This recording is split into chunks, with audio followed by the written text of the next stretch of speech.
Yo, what's good everyone? Welcome back to another video.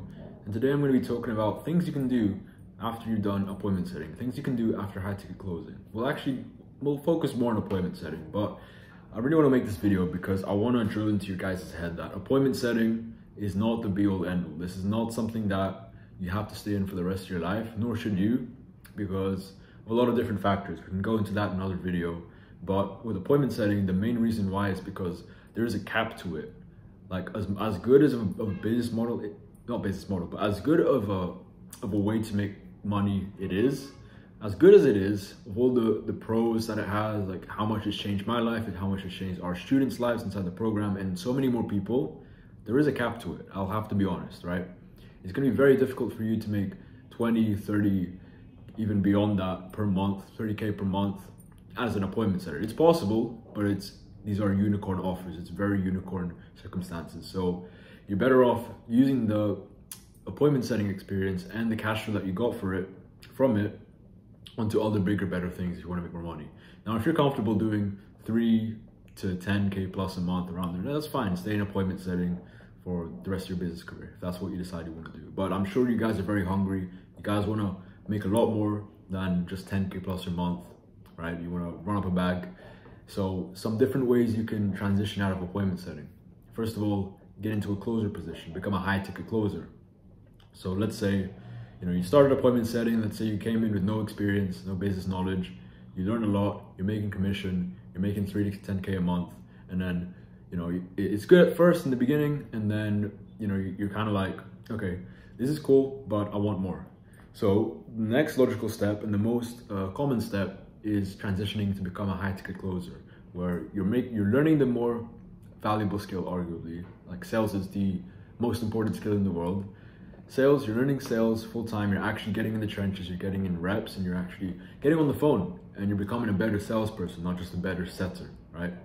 You're getting on the phone, you're speaking to potential clients, and you're improving the sales muscle there. There's also higher earning potential because closers tend to make more commission than setters. And that's just how it is. Someone's got to step up and do the job.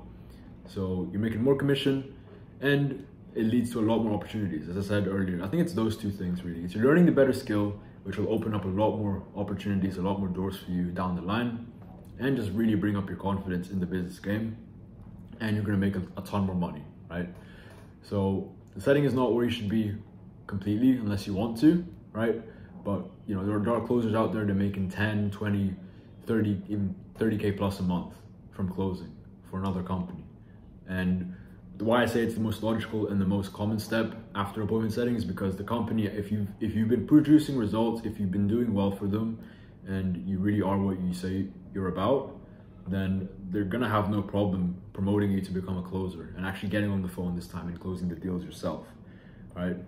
I'd say that's the best road actually. I think if you're a closer or if you're considering to just become a closer, you should try appointment setting first, because one of my friends told me this and it really stuck with me. It was like, if you started as a setter, if you're a closer and you started as a setter, you realize how much time and effort and how much work it took to generate that one lead, that one call. Whereas if you just went straight to closer, calls are just coming on a silver platter, so you don't really value them. Therefore, you might get complacent and your mindset might be different towards sales. But when you realize how tough it is for the setters to bring you those qualified calls, then you need to start to value it a lot more, and everyone wins with that mindset, okay?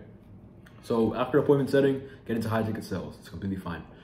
Second thing is you can get into high ticket sales and then you can go start your own offer, or you can go from appointment setting to starting your own offer. But the roadmap that I'm gonna recommend is setter, then closer, and then starting your own offer, your own thing, right? If after you've done closing, you've gotten your sales experience, you've gotten your reps up and you're super confident, but then again, you're kind of feeling that cap, that ceiling, okay? I'm working as hard as I can, I'm on a really good offer. You can even get on 2 offers if you want to, right? And I made a video on whether you should get on 2 offers or not. You can click up here, that'll help you decide. But after closing, because I've spoken to people like this, I know closers and they're like, this is great and all, it's just gotten super easy now and I need a next step. So what's that next step? You start your own offer, you start your own business, your own thing. And the most beautiful thing about starting your own business, your own thing, it is you're pulling it from the ether. The idea that you come up with is pulling it from the ether, it is from you. It is one of one. It is something that you're completely responsible for. With a setter, as being a setter or a closer, you know, you have to be responsible for a lot of things, obviously, but ultimately, you know, you're working for another person. You're working for a business owner. When you run your own thing, you are your own boss now. This is it. How well you do with this new offer, or how poorly you do with this new offer, is going to depend entirely on you, on your shoulders. Okay. When you're a closer or a setter, it's gonna depend on, okay, like, what's the quality of the lead flow like, all that good stuff. How much lead flow are they getting? What's the sales process like? There's certain factors. Yes, you should try and aim to take as much responsibility as possible, but you know, let's not ignore the fact that there are certain outside components that come into play here. But if you're running your own business, let's say it's an agency, let's say you're running your own coaching business, doesn't matter. Let's say it's you're selling a course now, you're selling consulting packages. Taking everything that you learned from setting and closing, you know how to do marketing, you know how to do sales, and then now you're going to learn how to do client fulfillment and delivery. Okay, those are the bread and butter of starting your own offer and running it up to become very successful. So now all the pressure, all the responsibility now falls on your shoulder and you only. And also one more thing, you're going to learn when you start your own thing, you're going to learn how to hire, you're going to learn how to run a team, and then that's just a whole beast in and of itself, okay? But like, all this pressure, all this struggle, all this hard work, all this responsibility, what do you gain from that? You gain the ability to transcend a ceiling. However much you want to make with a new offer, with your own offer, that's entirely up to you. The sky's the limit at this point. You can go make 30K a month, 50K a month, 100K a month, 200K a month, $1 million a month. There's people in the info product space who are making $1 million a month. And then look at the giants as well. Look at Russell Brunson, look at Hormozy, look at all these guys.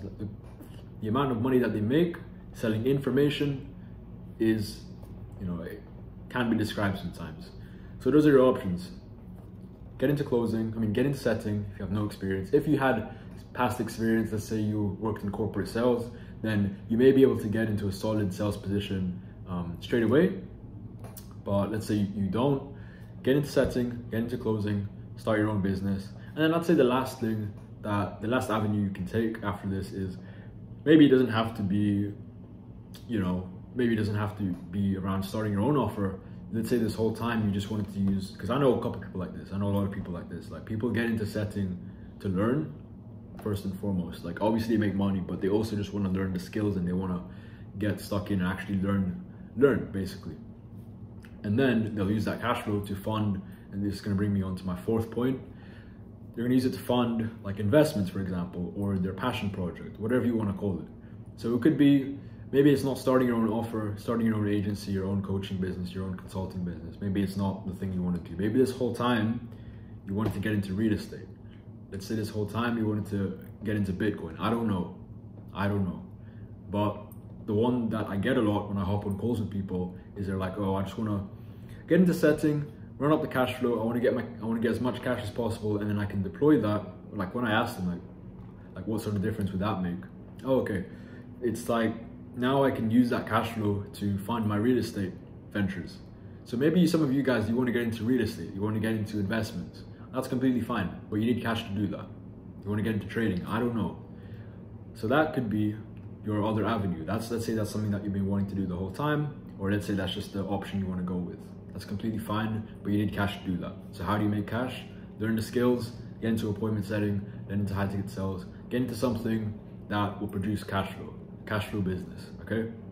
And then down the line, you can get into your investments, and the world is your oyster after that.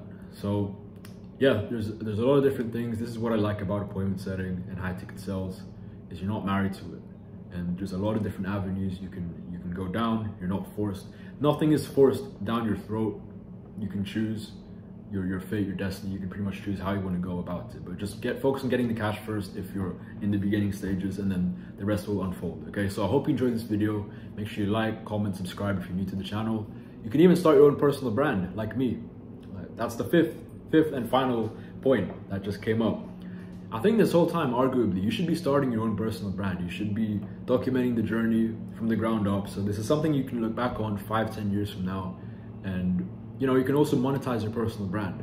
It's just, you get a ton of leverage when you start your personal brand, and it's not that hard to do. Just document what you're doing, share value to the market, share your lessons, and then just stay consistent, okay?